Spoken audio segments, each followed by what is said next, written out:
안녕하세요. 부동산 땡큐의 김경환입니다. 먼저 시간에 저희가 그 재개발 재건축에서 입주권에 대해서 한번 살펴봤었는데요. 오늘은 대체주택에 대해서 한번 알아보도록 그렇게 하겠습니다. 자, 대체주택이 여러분들 뭐 많이 알고 계시겠지만은 대체주택을 이해하기 전에 먼저 그 일시적 이주택에 대해서 잠깐 한번 보도록 그렇게 하겠습니다. 우리가 그 일시적 이주택은 주택 비과세 받는 그 부분이 있지 않습니까? 주택 비과세. 이 주택 비과세를 받는데 그 30 몇 가지의 그 혜택들이 있습니다. 그 중에서 이제 한 가지인데요. 그 주거 이전의 자유를 위해서 일시적으로 이주택이 된 경우에도 비과세 혜택을 주는 내용이죠. 다시 말씀드리면 주택 A가 그 있었어요. 근데 이 주택 A를 위해서 내가 이제 이사를 가기 위해서 B 주택을 삽니다. 그런데 그 주택을 A주택을 1년 이상을 가지고 있어야 돼요. 1년 이상 가지고 있어서 그 지난 다음에 주택 B를 사게 되면 자, A를 3년 이내에는 양도를 해라. 그런 얘기죠. 그래서 그 요런 경우에는 우리가 네가 그 이주택을 보유하려는 의사가 없으니 그 비과세 혜택을 준다. 이런 얘기입니다. 근데 문제는 일시적 이주택 이 아니고 일시적 1주택 1조합원 입주권. 자, 입주권이 되는 겁니다. 이거는 다시 말씀드려서 주택이 아니고 입주권이에요. 이럴 경우에도 154조 1항 비과세 혜택 주겠다 이런 얘기죠. 그래서 주택 A주택이 있고 1년 이상 지난 다음에 조합원 입주권 B를 취득하고 나서 3년 이내 주택 A를 양도해라. 이러면 그 혜택을 똑같이 주겠다 이런 얘기입니다. 근데 3년이 지나면 다시 말씀드리면 조합원 입주권을 가지고 있다 보니까 이게 사업이지 않습니까? 재개발 재건축이나 이런 그 사업인데 이 사업 기간 중에 잘 가면 모르겠는데 그 기간이 지나서 그 3년이라는 기간이 뭐 사실 금방 지날 수 있지 않습니까? 그래서 3년이 지나서 입주권 그 주택이 완공이 안 됐어요. 그러면은 그 주택 A에 거주하고 있다가 그 하기가 좀 곤란하지 않습니까? 그렇죠? 그랬을 경우에 그 경우에는 주택이 완공되고 나서 2년 안에 완공된 후 2년 안에 이사를 해서 1년 이상 계속해서 거주하면 그런 혜택을 주겠다는 얘기입니다. 그래서 여기도 뭐 나와 있지만은 다 똑같은 얘기죠.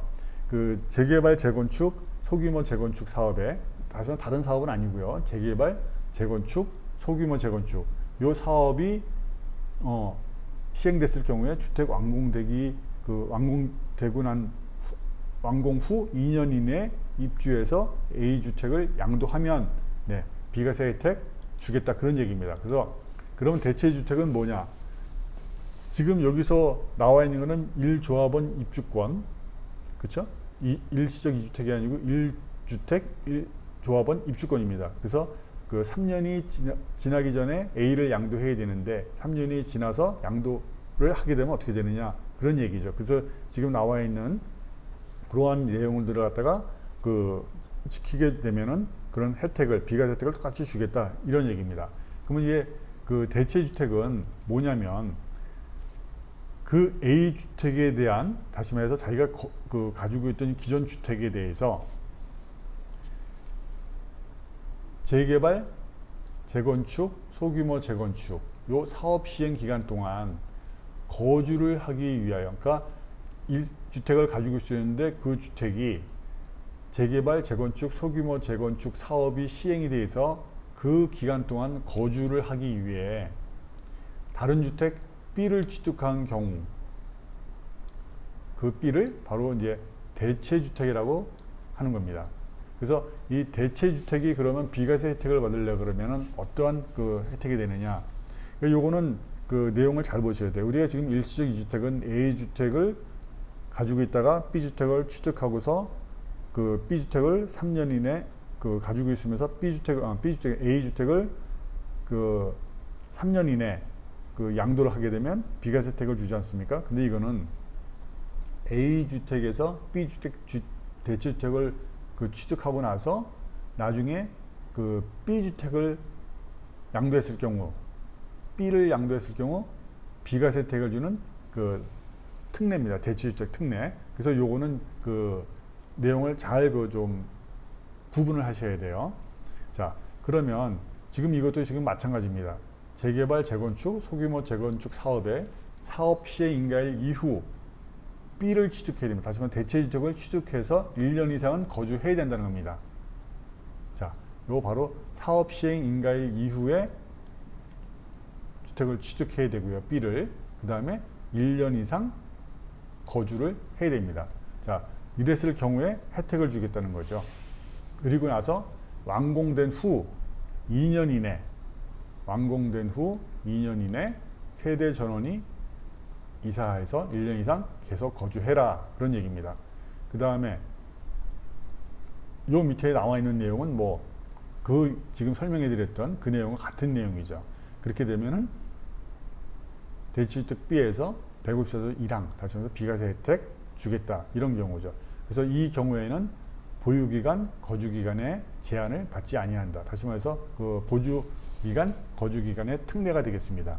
그 다음 지금 이제 중요한 얘기인데요. 이런 이제 내용들을 갖다가 잠깐 그 착각할 수가 있는데, 재개발, 재건축 그 사업 시행인가 당시 2주택을 보유하고 있는 경우에는, 다시 말해서 1세대 1주택에 대한 그 혜택이기 때문에 2주택 보유하고 있는 경우는 대체주택 혜택 특례 적용이 안 됩니다. 단 일시적 2주택은 가능하다고 먼저 말씀드렸죠. 그 다음에 재개발, 재건축 사업의 관리 처분 인가일 이전 그 해당 지역의 주택을 취득하고, 그러니까 관리 처분 인가일 이후에는 입주권이니까 해당이 안 됩니다. 그러니까 이전에 주택으로 있을 경우 그 관리 처분 인가일 그 이전에 주택을 취득하고 그 사업 시행 기간 동안 거주하기 위하여 대체주택을 취득한 경우에도 일제주택 비과세를 적용해 줍니다.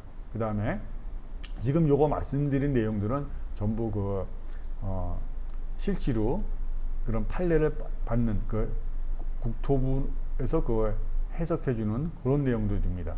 그래서 이런 내용들은 자기가 그런 경우에 해당이 되는지 한번 살펴보시면 그 혜택을 받는 데 많이 도움이 될 수 있으실 것 같아요. 그 다음에 이 경우 그 양도소득세를 갖다가 이제 우리가 납부하지 않습니까? 다시 말해서 대체주택을 요건을 갖춰서 양도를 못했다, 이럴 경우에는 그 가산세가 없습니다. 그래서 양도소득세 신고 절차에 따라, 다시 말해서 이런 대체주택 요건이 성립이 안 됐다 했을 경우에는 그 성립이 안 된 때부터 해가지고 그달 말일에서 양도소득세 신고하는 것처럼 그 2개월 안에 2개월 말까지 양도소득세를 신고 납부하면 가산세는 없습니다. 그러니까 이 부분도 한번 주의 깊게 보실 필요가 있죠. 그 다음 대체주택이 입주권으로 양도되는 경우에는 지금 우리가 얘기하는 이 대체주택 156조 2, 5항의 규정을 적용받을 수가 없습니다. 다시 말해서 주택으로 양도가 돼야 되겠습니다. 자, 오늘은 여기까지 입주권에 의해서 대체주택까지 한번 살펴보았습니다. 자, 많은 도움이 되었으면 고맙겠습니다. 감사합니다.